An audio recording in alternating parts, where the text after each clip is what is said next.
It's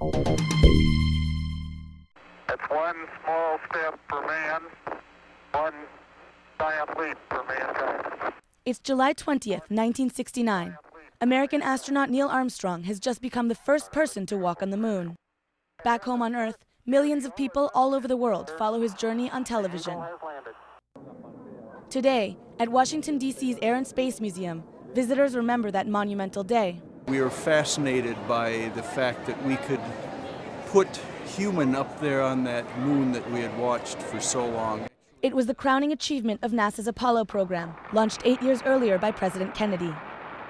I believe that this nation should commit itself to achieving the goal before this decade is out of landing a man on the moon and returning him safely to the Earth. In the weeks before his speech to the U.S. Congress in April 1961, the Soviets had achieved a major coup. Cosmonaut Yuri Gagarin became the first human to travel into outer space. It was the middle of the Cold War, and the Americans had to do more than just keep up. The moon is a tempting target because you couldn't get there with the existing rockets and would have to build a new one. And so it was decided to go ahead and make that challenge. And they did, in July 1969. NASA then made 5 more Apollo missions to the moon, bringing over 400 kilograms of moon rocks back to Earth. It's amazing that they were able to arrive using the primitive electronics that were available to them back then. But the big question is, why haven't we gone back?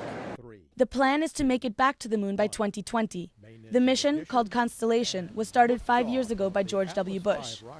The Obama administration has appointed a panel of experts to evaluate the glitch-marred program that is massively over budget and faces flagging public support.